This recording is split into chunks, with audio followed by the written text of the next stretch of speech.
Hello 11th class. Beta, this is Miss Bindu, your bio mentor, and this one is your lecture number 8 for the chapter biological classification. Okay, in lecture number 7 we have done different processes or structure of cyanobacteria. Okay, today I am going to explain you reproduction in cyanobacteria. See what happened. They show binary fission in unicellular form. Okay अगर इनकी क्या है, ये unicellular form में आपके पास available है cyanobacteria. ठीक है, तो ये क्या शो करेंगे? They will show just binary fission. Okay, लेकिन अगर ये क्या शो कर रहे हैं, अगर ये फिलामेंशियस फॉर्म में है, ठीक है, if they are present in filamentous form. कल मैंने आपको समझाया था कि फिलामेंशियस में भी फिर दो टाइप होती हैं, ब्रांच्ड एंड ब्रांच, जिसमें से आपने दो टाइप के एग्जाम्पल भी किए होंगे. अनब्रांच्ड के स्पेसिफिक आपको याद करने थे, नॉस्टॉक एनाबिना. ठीक है, ज़्यादा नहीं तो एटलीस्ट एनसीईआरटी वाले आप याद करिए ताकि आपको चीज़ें क्लियर हों. ठीक है, बार बार रिवाइज करेंगे तो याद हो जाएगा. तो अगर फिलामेंशियस फॉर्म है तो जनरली दे शो फ्रेगमेंटेशन. ठीक है, फ्रेगमेंटेशन मोड ऑफ रिप्रोडक्शन ये शो करते हैं. आपने 10th क्लास में पढ़ा भी है कि बॉडी का कोई पार्ट जो है डिटैच हो जाएगा and it will just develop to form a new colony. ठीक है, तो उसको क्या कहेंगे हम? फ्रेगमेंटेशन. बाइनरी फिशन आप छोटी क्लास में पढ़ चुके हैं कि जब जो पेरेंट सेल है अगर दो पार्ट्स में डिवाइड हो रही है, ठीक है, दो डॉटर सेल में डिवाइड हो रही है, then it is binary fission. ठीक है, तो डिटेल आप पढ़ चुके हैं, काफ़ी बार पढ़ चुके हैं. नेक्स्ट है अकाइनाइड्स फॉर्मेशन. That is important. ये एनसीईआरटी में भी नहीं दी है आपको, लेकिन अच्छे से करनी है. ठीक है, देखो अगर हम बाइनरी फिशन की बात करें या फ्रेगमेंटेशन की बात करें तो दोनों ही कब मिलते हैं? फेवरेबल कंडीशन में. But if the bacteria is facing unfavourable condition and it have to divide, okay, in that case तो ये क्या करेगा? अनफेवरेबल कंडीशन से टॉलरेट करने के लिए अपने जो डेड सेल्स हैं, ठीक है ना, उनको ये क्या करेंगे? अपने कुछ स्पेसिफिक सेल को क्या कर लेंगे? थिक वॉल्ड बना लेंगे और सारा का सारा कंटेंट उसके अंदर क्या हो जाएगा? जो है एग्रीगेट हो जाएगा. ठीक है, तो यहाँ क्या होता है? Vegetative cells are transformed into thick walled akinetes. ठीक है, किस में कन्वर्ट हो जाता है? जो वेजिटेटिव सेल्स है. देखो यहाँ पे आपको डायग्राम दिखाई दे रहा है. इस डायग्राम में ये भी वेजिटेटिव सेल है, ये भी वेजिटेटिव सेल है, ये सारे वेजिटेटिव सेल्स हैं. आई बात समझ में? ठीक है ना. तो क्या है कि कुछ स्पेशल टाइप के सेल्स क्या होते हैं? आपके कंडेंस हो जाते हैं, एग्रीगेट हो जाते हैं और थिक वॉल की फॉर्मेशन करते हैं. जैसे आप इस वेजिटेटिव सेल को ध्यान से देखो, इस वेजिटेटिव सेल को, इसने ये चारों तरफ से ब्लैक कलर की क्या बना ली है? थिक वॉल बना ली है. ठीक है, और इसकी वजह से क्या है कि यहाँ पे जो भी फूड कंटेंट था वो स्टोर हो गया है. ठीक है, तो vegetative cells are transformed into thick walled और ये जो स्ट्रक्चर अब बना है, इस स्ट्रक्चर को आप क्या कहेंगे? Akinete. Okay, due to deposition of food material followed by the thickening of the wall. जैसे ही फेवरेबल कंडीशन होगी तो यही अकाइनाइड क्या हो जाते हैं? दोबारा से जर्मिनेट कर जाते हैं न्यू फिलामेंट्स की फॉर्म में. ठीक है ना, ध्यान रखना हीटिंग का भी इस पर कोई इफ़ेक्ट नहीं पड़ता है. अगर ये साइनोबैक्टीरिया बहुत ज़्यादा हीट आपके एनवायरनमेंट में अवेलेबल है तो ये अकाइनाइड्स उसको भी आसानी से टॉलरेट कर सकते हैं, क्योंकि heating does not affect the cell wall of the akinetes. ठीक है, तो जब हम स्टरलाइजेशन प्रोसेस कर रहे हैं या फिर हम बहुत ज़्यादा हीट प्रोवाइड कर रहे हैं तो उस केस में भी अकाइनाइड्स डिस्ट्रॉय नहीं होते और जैसे ही कंडीशन फेवरेबल होती है तो ये दोबारा से ग्रो करने की एबिलिटी रखते हैं.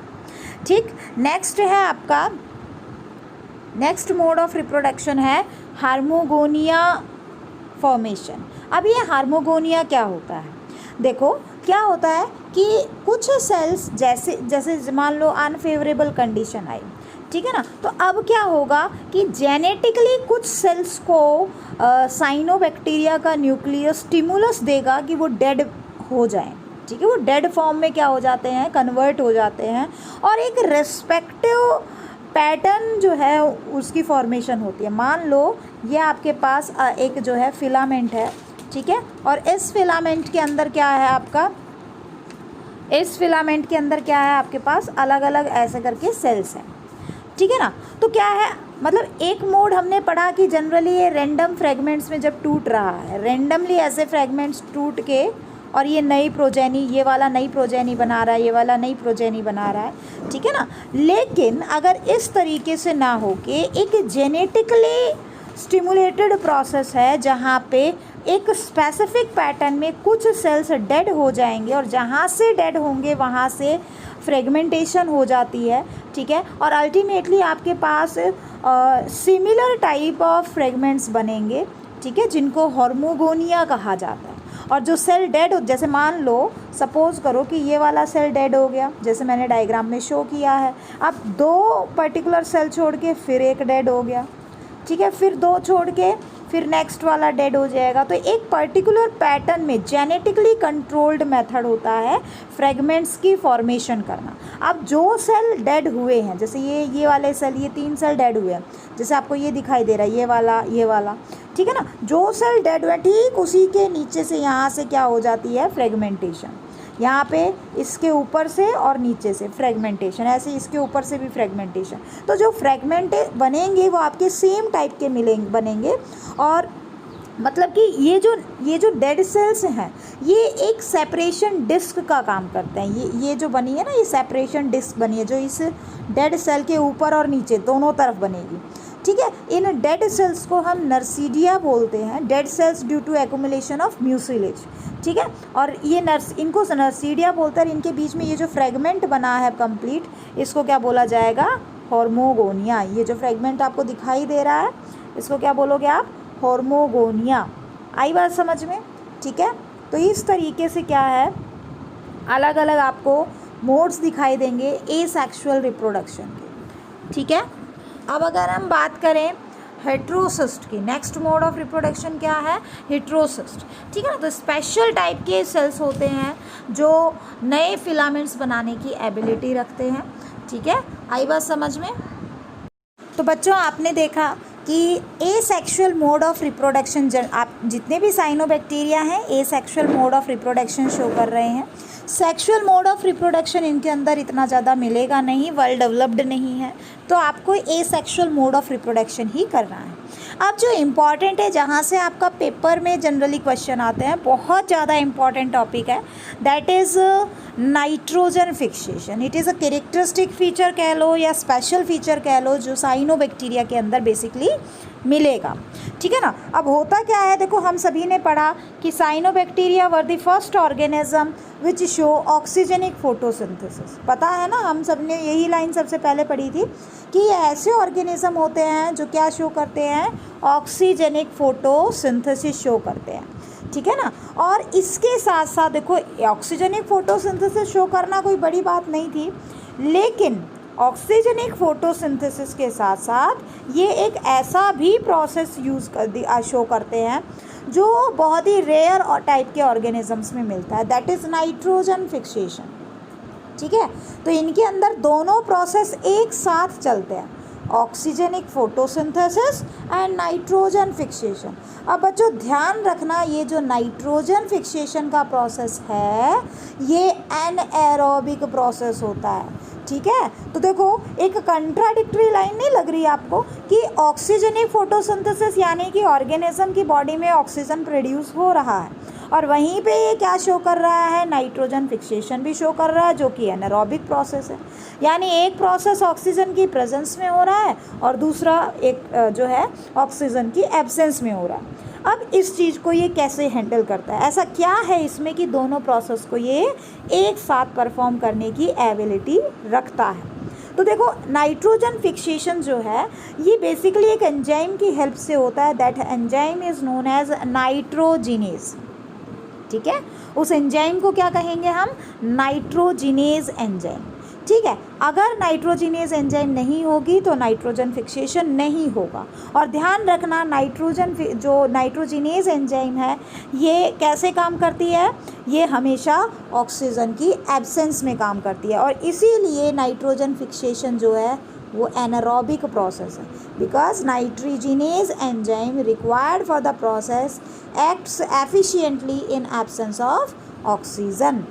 आई बात समझ में, ठीक है ना। तो अब इनके अंदर ऐसा क्या है कि ये दोनों प्रोसेस ही एक साथ करने की एबिलिटी रखते हैं। देखो ये जो डायग्राम है एनसीईआरटी का डायग्राम है, अच्छे से कर लेना, पेपर में रखा हुआ मिलता है मोस्टली, कई बार जो है मोस्ट कॉमनली आस्क्ड क्वेश्चन है, ठीक है। आप एनसीईआरटी खोलोगे, जब आपको एनसीईआरटी रीड करवाएंगे उसमें दिखाऊंगी मैं आपको किस तरीके से डायग्राम बनाया हुआ है। इस डायग्राम को अच्छे से समझ लो। सबसे पहले तो ये किसका डायग्राम है, नॉस्टॉक का। याद करो नॉस्टॉक किस कैटेगरी में समझाया था आपको, कैसा था, filamentous unbranched colonial form of blue green algae. अब देखो यहाँ क्या होता है, देखो ये सेल्स जो हैं जिसमें मैं टिक लगा रही हूँ ये देखने में सिमिलर है कि नहीं। इन सेल्स को हम बोलते हैं वेजिटेटिव सेल्स, ठीक है। और वेजिटेटिव सेल्स के चारों तरफ आपको क्या दिखाई दे रहा है, ग्रीन कलर की म्यूसिलेज सिक्रेशन दिखाई दे रही है, ठीक है। ये जो ग्रीन कलर से आपको दिखाई दे रहा है दैट इज़ म्यूसिलेज। हमने डायग्राम में भी किया था, अब यहाँ पे इतना फाइनली मुझसे हो नहीं पा रहा है। ये जो ग्रीन कलर की सिक्रेशन आपको चारों तरफ दिख रही है दैट इज़ म्यूसिलेज, ठीक है। म्यूसिलेज ना शीट हमने पढ़ा था जब मैंने जो है आपको समझाया था इसका डायग्राम, जब सब स्ट्रक्चर समझाया था उस टाइम पे समझाया था। फंक्शन क्या होता है, वाटर रिटेनमेंट करता है टेरेस्ट्रियल फॉर्म में, ठीक है ना। तो ये सारे सेल क्या है जो एक जैसे दिखाई दे रहे हैं, दीज आर वेजिटेटिव सेल्स, ठीक।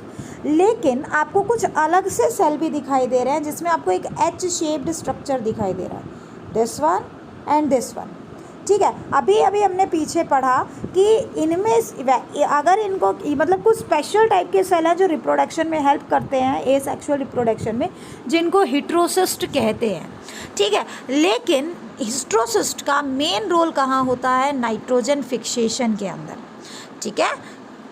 आई बात समझ में, कहाँ पे होगा, नाइट्रोजन फिक्सेशन के अंदर होता है। तो देखो अगर हम बात करें हिट्रोसिस्ट की, तो हिट्रोसिस्ट क्या होते हैं, एम्प्टी लुकिंग सेल्स होते हैं, खाली दिखाई देने वाले सेल्स होते हैं, ठीक है। और इनके अंदर क्या होता है, देखो बच्चों यहाँ पे इस सेल के अंदर एनारोबिक कंडीशन डेवलप होती है, ठीक है ना।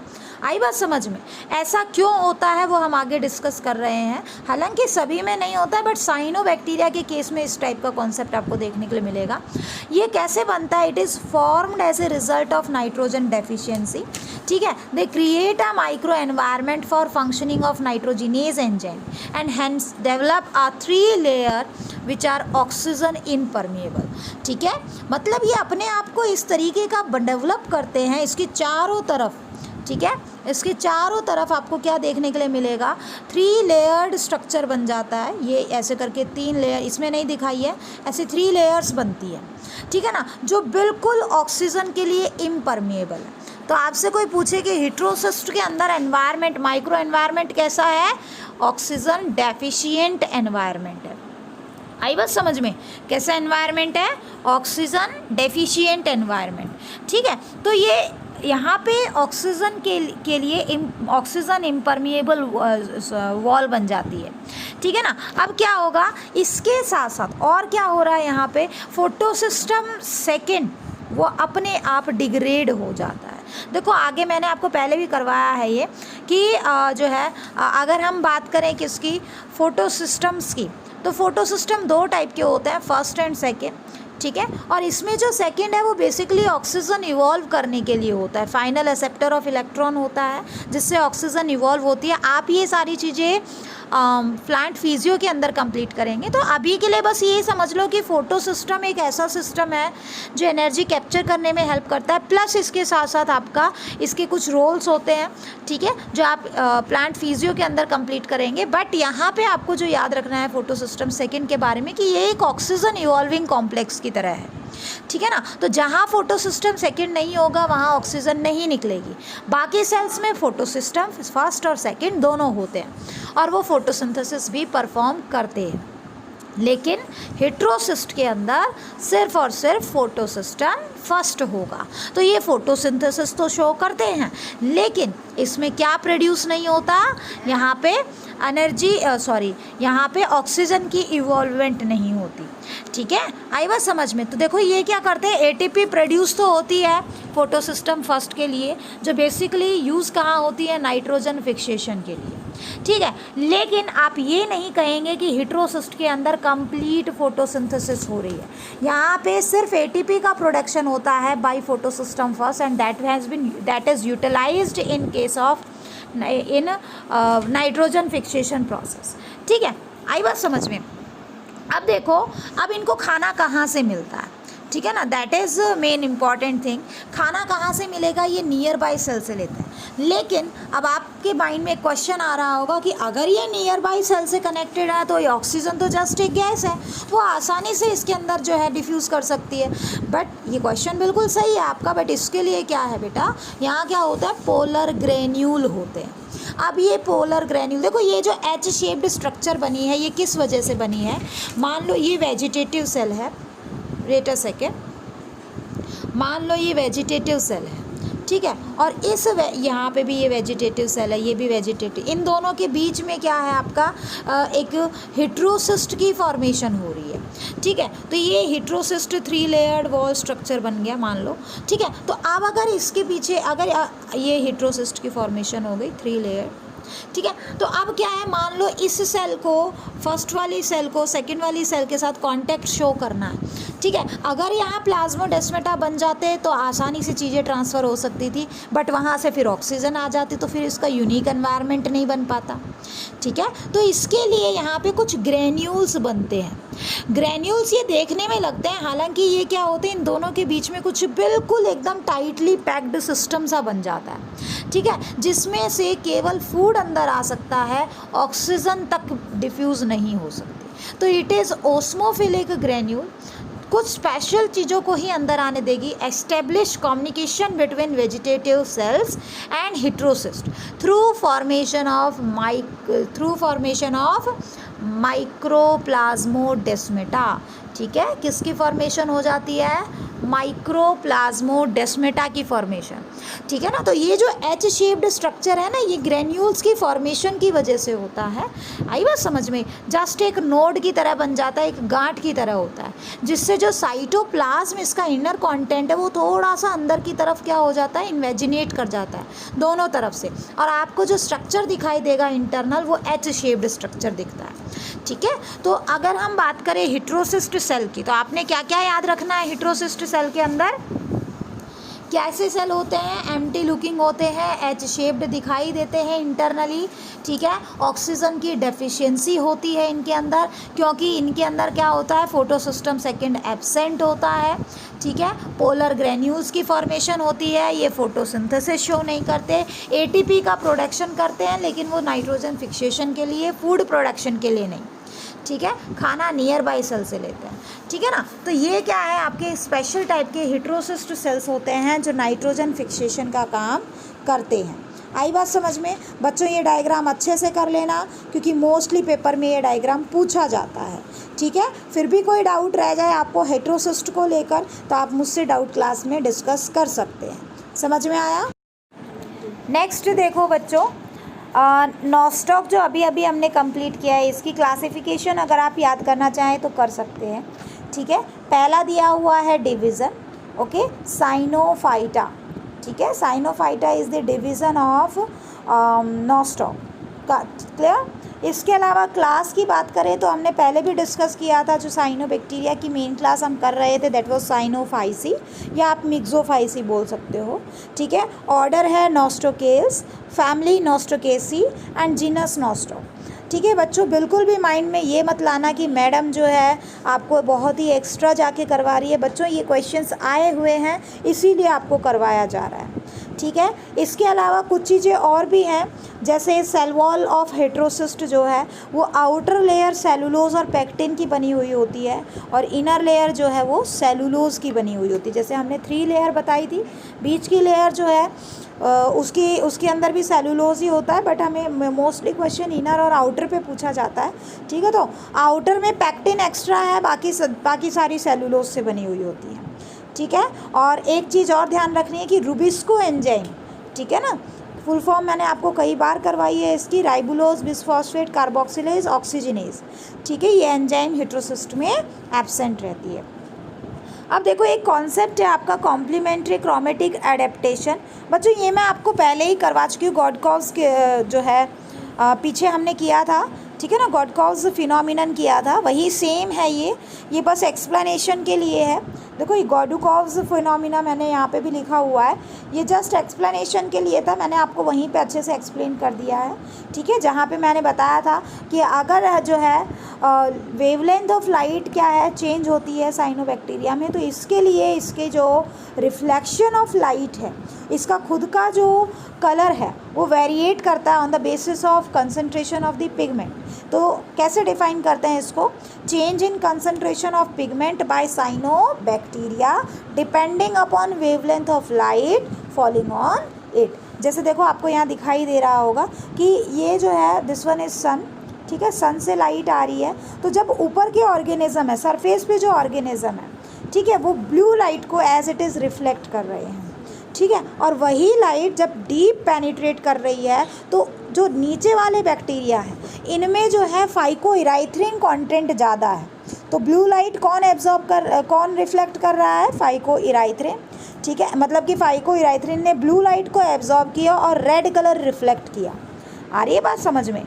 ठीक है, लेकिन वहीं पे अगर हम सरफेस वाले ऑर्गेनिज्म की बात कर रहे हैं, इन सरफेस वाले ऑर्गेनिज्म की इनकी बात कर रहे हैं, एब्जॉर्ब ये भी ब्लू लाइट ही कर रहे हैं, लेकिन यहाँ पे पिगमेंट कौन सा मिलेगा, फाइटोसाइनिन।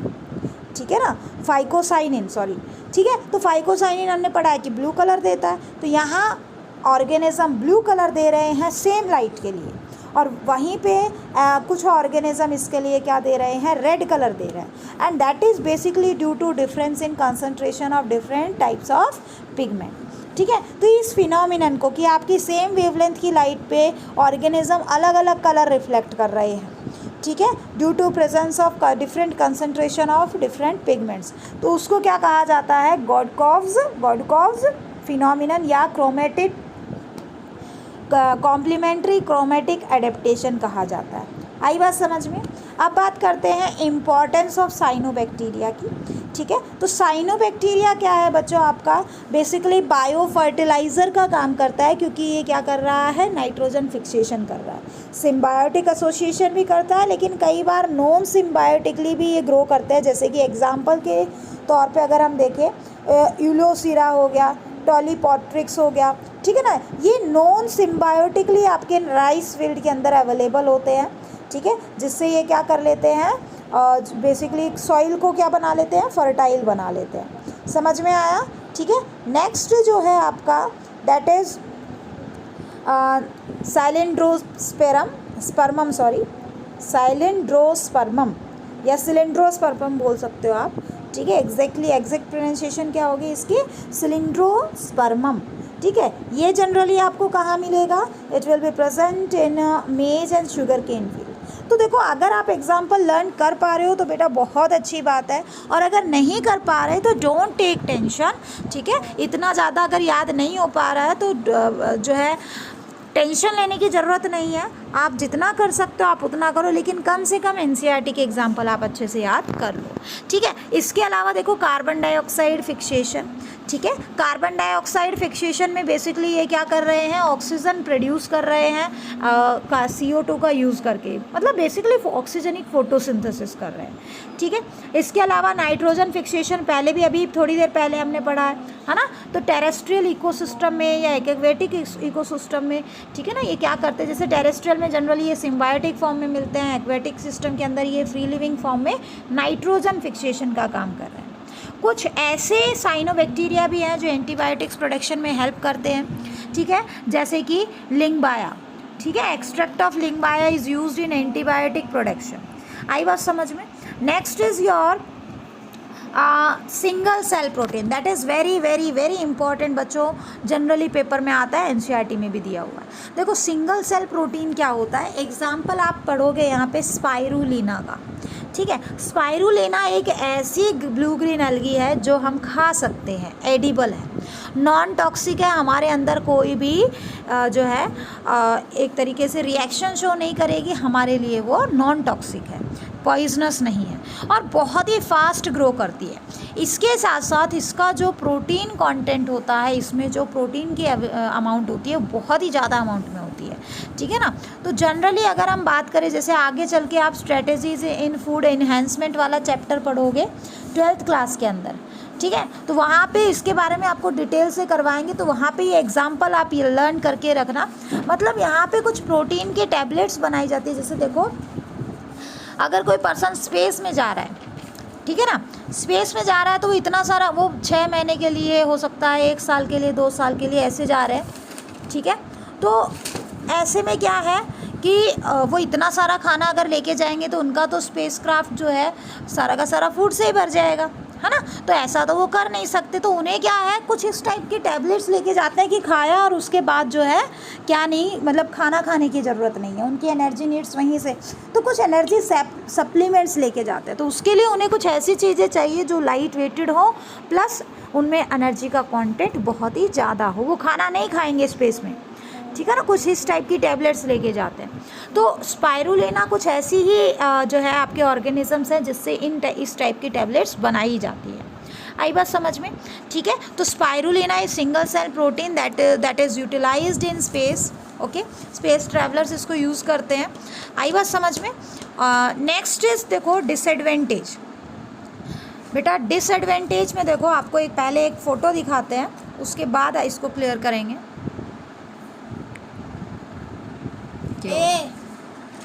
इस क्वेश्चन का मतलब बता। ये है कि कर्नोसेक बिना पूछा नहीं। हाँ बोल। क्वेश्चन का मतलब भी तो जाना है। What were the rules followed by the British East India Company while acquiring the Indian state? के What were the rules followed by the British East India Company while acquiring the Indian states?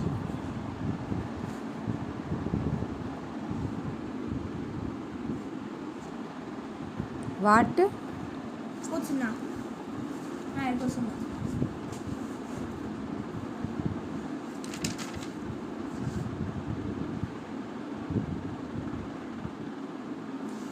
ये और बता।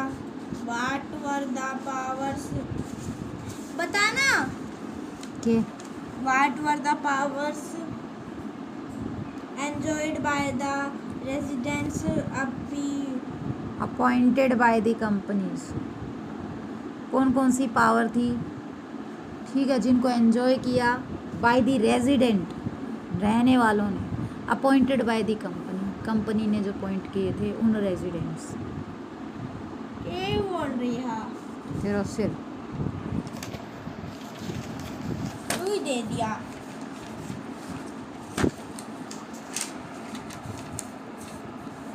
अभी बोलने का नहीं।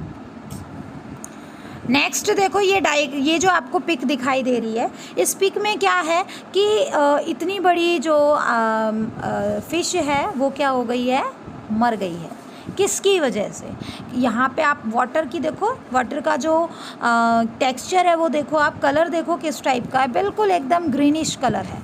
That is abundant amount of cyanobacteria, ठीक है। सरफेस पे इतने ज़्यादा, जैसे मान लो आपका वाटर के अंदर क्या है, बहुत ज़्यादा पॉल्यूशन हो रहा है, उसमें नाइट्रोजन के कंटेंट बहुत ज़्यादा जा रहे हैं, ठीक है। मान लो एक डायग्राम हम यहाँ पे बना के देखते हैं। मान लो आपके पास ये कोई वाटर बॉडी है, ठीक है, हम इसका अपर सरफेस ही देखेंगे, और इस वाटर बॉडी में कहीं से मान लो आपका ऐसा वाटर आ रहा है जिसमें नाइट्रोजन कंटेंट ज़्यादा है, बहुत ज़्यादा पॉल्यूटेड। मान लो किसी जो है फार्म से, किसी खेत से जो है फर्टिलाइज़र मिक्स्ड वाटर आ रहा है जिसमें नाइट्रोजन का कंटेंट ज़्यादा है, या किसी इंडस्ट्री से ऐसा वेस्ट वाटर आ रहा है जिसमें नाइट्रेट वगैरह कंटेंट ज़्यादा है। तो देखो जनरली क्या है, न्यूट्रिएंट रिच वाटर का काम करेगी ये वाटर बॉडी, किसके लिए, साइनोबैक्टीरिया के लिए। और यहाँ पे अबंडेंटली अब्रप्टली एक साथ क्या है, साइनोबैक्टीरिया उस वाटर बॉडी में ग्रो कर जाएंगे। आपने भी देखा होगा किसी किसी वाटर बॉडी में आप जब देखते हो तो पानी बिल्कुल ऊपर से ग्रीन कलर की एल्गी से जमा हो जाती है, ठीक है ना, और वो पानी भी बिल्कुल ग्रीनिश हो जाता है, ठीक है। तो उसमें जो बैक्टीरिया ग्रो कर गए हैं दैट आर साइनोबैक्टीरिया। अब क्या होता है, साइनोबैक्टीरिया, मान लो जैसे हम इसको इस डायग्राम को कंप्लीट करें, जैसे मान लो आपके पास ये कोई वाटर बॉडी है, ठीक है, कुछ इस तरीके से वाटर बॉडी है, और इस वाटर बॉडी के सरफेस पे क्या ग्रो कर गए हैं, ऐसे करके मान लो साइनोबैक्टीरिया ग्रो कर गए हैं, ठीक है। इतना ज़्यादा ग्रो कर गए कि सनलाइट भी आसानी से पेनिट्रेट नहीं कर पाती, ठीक है ना। तो क्या होगा, नीचे जो ऑर्गेनिजम्स थे उन तक क्या नहीं गई, लाइट नहीं गई तो नीचे जो प्लांट्स हैं वो प्लांट्स क्या नहीं कर पाएंगे, वो प्लांट्स फोटोसिंथेसिस नहीं कर पाएंगे और उनके अंदर फूड की कमी होगी और वो मर जाएंगे, ठीक है। तो नीचे के प्लांट्स जब मरना स्टार्ट हो जाए, नीचे मान लो जो प्लांट्स हैं, नीचे जो प्लांट्स थे वो धीरे धीरे डेड होने लग गए। इसके अलावा यहाँ पे जो ऑर्गेनिजम्स थे, ठीक है, देखो जो साइनोबैक्टीरिया ग्रो करेगा ऑब्वियसली डिज़ोल्व्ड ऑक्सीजन को यूज़ करेगा, है ना। तो वाटर में जितनी भी ऑक्सीजन है, जितनी ज़्यादा एल्गी ग्रो करेगी, ब्लू ग्रीन एल्गी, उतनी ज़्यादा ऑक्सीजन की कमी आ जाएगी, ठीक है। और जब ऑक्सीजन की कमी आएगी तो ऑब्वियसली इस वाटर में क्या होगा, जो भी यहाँ पे अदर लिविंग ऑर्गेनिजम्स है जो ऑक्सीजन पे डिपेंड करते हैं, उनकी भी डेथ होने लग जाएगी, ठीक है। इस प्रोसेस को हम क्या बोलते हैं, वाटर ब्लूमिंग। तो अगर क्या है, अबंडेंट अमाउंट में साइनोबैक्टीरिया ग्रो कर जाए, जैसे कि एग्जांपल के लिए माइक्रोसिस्टिस एरोजिनोसा, ठीक है, एरोजिनोसा, ठीक है, माइक्रोसिस्टिस एरोजिनोसा, ठीक है। तो ये क्या कर लेते हैं, वाटर बॉडीज़ में एल्गल ब्लूम की फॉर्मेशन कर लेते हैं। एल्गल ब्लूम क्या है आपका, एब्रप्ट इंक्रीज इन साइनोबैक्टीरिया, ठीक है, इन दी वाटर बॉडीज़। तो इससे क्या होता है कि जो डेप्थ वाले ऑर्गेनिज्म हैं, ठीक है, उनकी डेथ हो जाती है क्योंकि ऑक्सीजन का लेवल डिप्लीट कर जाता है, एनऑक्सीजनिक जो है कंडीशन डेवलप होती है। और प्लस इसके साथ साथ वहाँ पे जब ये ऑर्गेनिज्म मरते हैं, जैसे हमने अभी पीछे पढ़ा कि जो है वाटर बॉडी थी, मान लो इस तरीके से आपने अभी पीछे पढ़ा है कि ये कोई वाटर बॉडी है, इस वाटर बॉडी में ऊपर तो साइनोबैक्टीरिया ग्रो कर गए, नीचे जो ऑर्गेनिज्म मरे हैं, ठीक है, फिशेस लगा लो या कोई भी वाटर बॉडी लगा लो, अब वो नीचे डिकम्पोज होना स्टार्ट करेगी, तो वहाँ से टॉक्सिक गैस निकलेगी, ठीक है ना, प्लस कुछ टॉक्सिक कंटेंट निकलेगा, तो पूरा का पूरा वाटर क्या हो जाता है, टॉक्सिक हो जाता है फॉर द लिविंग ऑर्गेनिज्म, ठीक है ना। तो इससे क्या होती है, डेथ ऑफ एक्वेटिक ऑर्गेनिज्म। तो कहीं ना कहीं ये एक वाटर पॉल्यूशन को इंडिकेट कर रहा है। तो देखो डिसएडवांटेज ये है कि अगर ये बहुत ज़्यादा एबंडेंट अमाउंट में ग्रो हो जाए तो वहाँ पे एल्गल ब्लूम की फॉर्मेशन कर देते हैं और वो water that is not suitable for living organism, किसी भी टाइप के लिविंग ऑर्गेनिज्म के लिए वो वाटर सूटेबल नहीं है, ठीक है। तो this was all about your cyanobacteria. कल की क्लास में हम माइकोप्लाज्मा और एक्टिनोमाइसिटीज़ एक साथ कंप्लीट करेंगे, ठीक है। कल भी मेरी क्लास, मुझे स्कूल जाना है तो इसी वजह से बच्चों कोशिश करूँगी ब्लैक बोर्ड पे करवाने की, बट आने के बाद क्योंकि टाइम का प्रॉब्लम रहता है, ठीक है ना, तो मैं फिर आपको इसी तरीके से समझा दूँगी। कहीं कोई प्रॉब्लम आ रही है तो आप शेयर कर सकते हो मुझसे, आई बात समझ में, नहीं तो कल आप असाइनमेंट लेने जब आएंगे तो आप वहाँ पे भी मुझसे डिस्कस कर सकते हो, कोई प्रॉब्लम वाली बात नहीं है, ठीक है। That's all for today's lecture बच्चों। Thank you everyone.